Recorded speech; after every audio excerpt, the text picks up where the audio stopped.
All right, so right off the bat, I'm just going to tell you that this choice is not going to be the most like insane, mind-bending growth hack that you've ever heard. This has nothing to do with the Super Bowl or the Grammys or any other celebrity for that matter, nor did it change how artists view the ownership of their music, but it has everything to do with the power of knowing your diehard fans, which is it's something that we can all agree on is important for product marketers to understand. I think we can all agree on that. I've seen how impactful that is from a PMM's perspective with some of the companies I've worked for.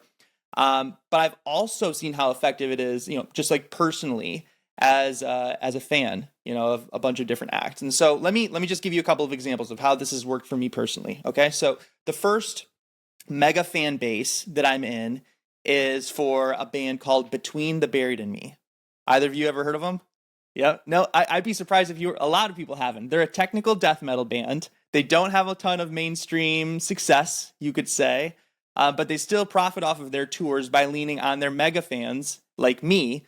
And so when they come to town during their tours, they'll offer up an hour-long like fan meet and greet session where they'll break down the mixes and the masters personally, like with a group of people. It's like an extra $80 on top of your concert ticket, but like, yeah, I buy it every single time, no question. I can just like be in the room with like my favorite band talking about an album that I love. Yeah, of course I'm going to do that.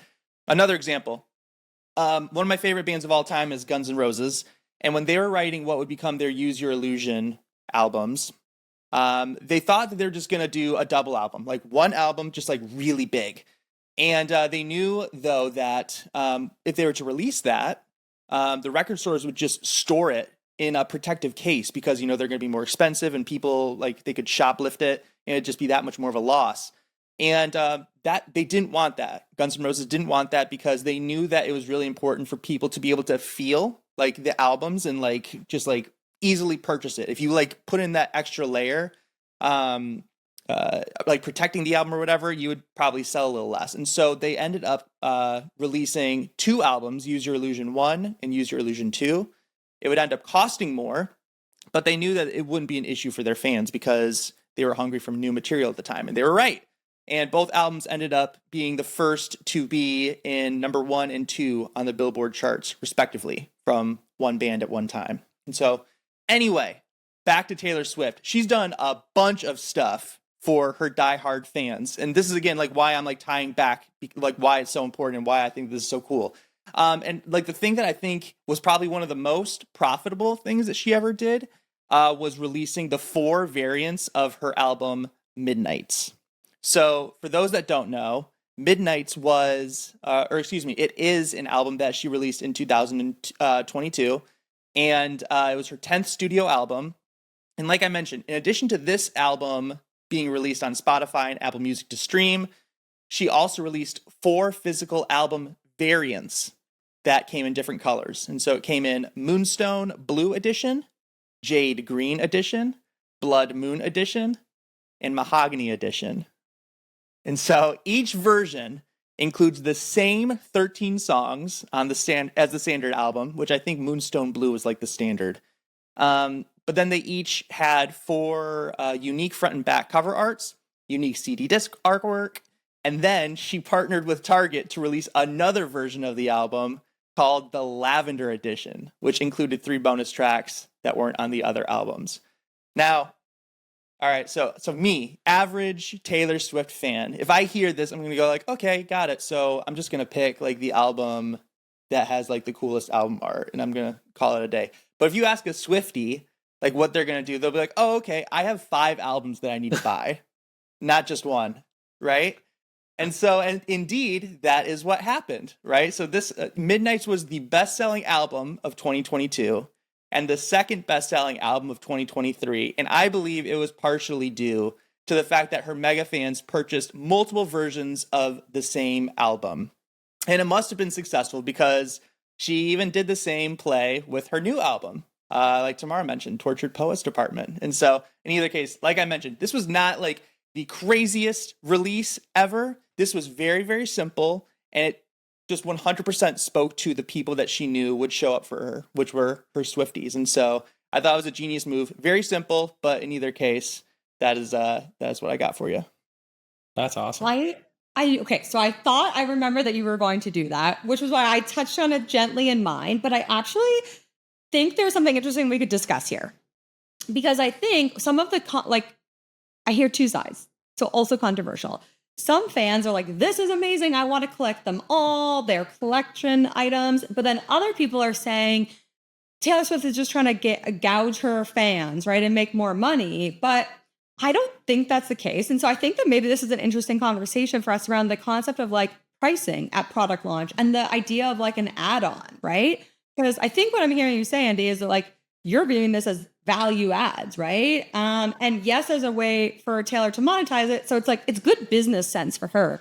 But it's not like she's making everyone buy this. She's just saying, like, if you do want to buy it, there's 5 versions. And so it's like for the same thing we think about add-on pricing and product launch, that's for the people who have a very high willingness to pay. There's only a few of them, but for those people, they want to be able to get that thing. And I think that's what we're seeing here with the example of the unique albums as well. Yeah. I mean, 100%. It really just depends on like on really the product at the end of the day and just like how much value add the thing is. For like bands, I mean, I've seen like original pressings of records go for like tens of thousands of dollars. And so like when I see, oh yeah, like if you want these other 3 versions of the same album you bought, like it'll run you another maybe $100 kind of a thing. Like, I don't know. At the end of the day, like, is that really like affecting people in the way that to me that's a little bit of like a, I don't know, trying to find some kind of like conflict or like issue when I don't really think there is one there. The bottom line is I think that, yeah, like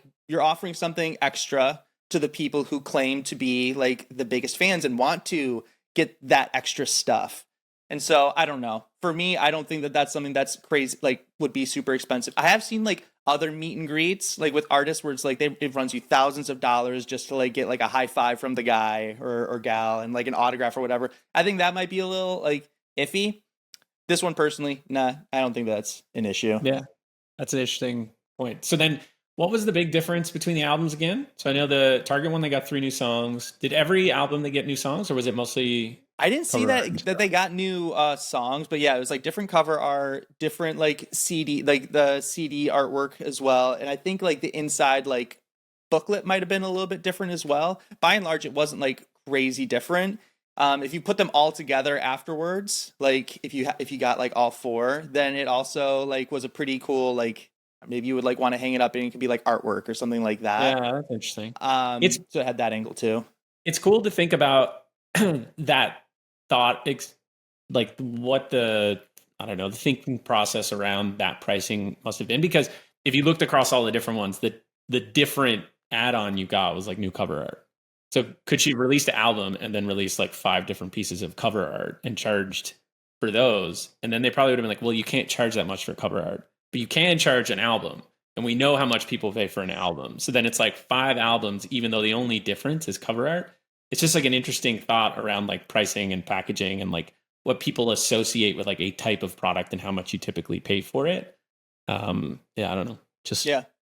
It's interesting. Another thing that comes to mind, and I have no idea if music works this way or the algorithm on Spotify or whatever, but on Netflix, how like there's actually different versions of the movie art as well, or the TV show art. And like what art I get shown might be completely different than what you two get shown based on our past viewing history. And I always think like, okay, how strategic would this be? Like, wow, by giving herself 5 options of different album art, maybe that would make the algorithm favor some of that too. And so it's just like another marketing play, right? When you have more variations that can be surfaced to different people that they might be attached to in different ways, it'll like make them more likely to watch, which is what happens on Netflix. But I'm thinking maybe it might be similar in Spotify. I have no idea. Some performance marketing element to this. Yeah, you're exactly. Right. I feel like that is a very practical thing that you can take and apply. I don't know how. I'm trying to think of like an example in the SaaS world. I know, like something that's like fit. Well, you know what? Honestly, I mean that's like a big thing with like NFTs at this point. Even though those are probably not like as popular, like might not be the best example of something working. But in either case, yeah, like it's a little bit trickier with SaaS. I think I would have to try to think of different examples of like how that would work. And another thing too, though, is it's funny that people would be like, yeah, she's trying to gouge her fans to buy all of them. but yet there's people who go to like all her concerts, right? Like Yeah, there's people who come go to on. multiple of the same concert or go see Dune like 10 times or something like that. Like there's, if you like an artist and you like the work, you'd be willing to, at least this way, she's giving them something, you know, they want to support her. She's giving As them long as they something like it, different. then that's the end goal. It's just to give fans something that they like, and if people like this, then cool. If you don't like it, then don't go off and buy it. Yeah. Totally. And that's what Taylor Swift does so well. Is like she's literally built a whole movement around her, right? And she listens to the fans and then she gives them what they want. And then that makes them want to engage with her even more.